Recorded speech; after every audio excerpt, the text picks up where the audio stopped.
Este señor se llama Juan José Hoyos y él lleva años apoyando a Gustavo Petro. En 2019 publicó fotos abrazado a Gustavo Petro. En 2020 él publicó que le hacía publicidad a Gustavo Petro dentro del famoso juego Parchís. Y en 2022 publicó fotos en todos los actos de campaña de Gustavo Petro en su departamento. Pero ahora, en el 2024, después de la reforma pensional de Gustavo Petro, Juan José Hoyos cambió de opinión. Hace unos días él publicó este mensaje donde dice: esto es lo más triste y decepcionante que puede pasarle a una persona que votó por Gustavo Petro. Y luego pone un pantallazo de un correo electrónico de su administradora de fondos de pensión en la que le dicen que él solamente tiene 826 semanas cotizadas a pensión. Para alguien que no haya leído la reforma pensional del gobierno de Gustavo Petro, esto no significa absolutamente nada. Pero como Juan José seguramente sí leyó esa reforma y se informó sobre su contenido, él sabe que eso es lo peor que le puede pasar a una persona. Porque tener 820 u 830 semanas cotizadas a pensión el día de hoy quiere decir que usted estuvo muy cerca de salvarse de la reforma pensional, pero no lo logró. Y quiere decir que usted estuvo muy cerca de poder disfrutar eso que ahorró con sus cotizaciones a pensión durante toda la vida, pero no lo va a poder hacer. La reforma pensional empieza a aplicar el 1 de julio del 2025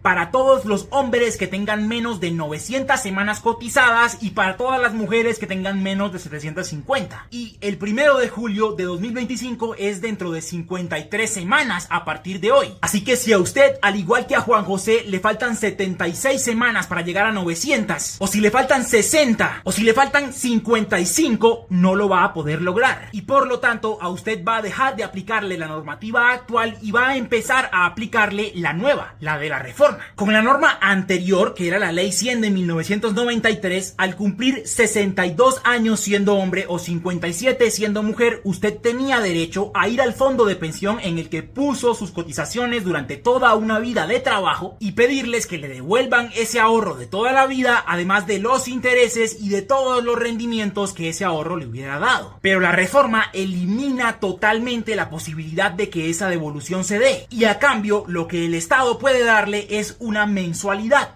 Y según los propios cálculos del gobierno que están en la página 110 de la exposición de motivos de ese proyecto de reforma pensional, esa mensualidad va a ser apenas de entre 70,000 y 250,000 pesos. O sea que, siendo lo más optimistas posibles, podemos decir que a una persona como Juan José le van a dar máximo 3 millones de pesos al año como parte de esas mensualidades. En otra publicación, Juan José dice que lo que él ha ahorrado haciendo cotizaciones a pensión durante toda su vida laboral suma más de 120 millones de pesos. Así que con esa renta de 3 millones al año, que va a ser su única opción por culpa de la reforma, él necesitaría vivir durante 40 años para recuperar toda esa plata que aportó. Y además hay que decir que con la reforma esa mensualidad no se empieza a entregar a la misma edad en la que se entregaba la devolución antes de la reforma. Para empezar a recibir esa mensualidad, usted tiene que tener 65 años si es hombre o 60 si es mujer. O sea, Juan José tendría que vivir hasta los 105 años para poder recuperar esa plata que invirtió. Lamentablemente, en promedio, los colombianos hombres solo vivimos hasta los 74 años. O sea que lo más posible, y toco madera, es que Juan José solamente viva 9 años y el Estado se robe más de 3/4 partes de su ahorro. Porque además hay que decir que esta renta, a diferencia de la devolución que se hacía antes de la reforma, no se puede heredar a los hijos ni a la familia. Y lo peor es que este no es solo el caso de Juan José, sino que va a ser el caso de la mayoría de los colombianos. La enorme mayoría de los colombianos no vamos a tener 900 semanas o 700 cotizadas el 1 de julio de 2025 y nos va a aplicar la reforma pensional. Y la mayoría de los colombianos, específicamente el 75%, solo tenían como opción esta devolución, porque no logran las 1500 semanas que se exigen en la edad de pensión para obtener una pensión formal. Podría parecer que este video tiene como objetivo burlarse de Juan José por la decisión de haber votado por un presidente que luego terminó quitándole el ahorro de toda su vida de trabajo. Pero muy por el contrario, en un país donde la política se hace en torno a fanatismos y a gente que se obsesiona con figuras sin ninguna justificación,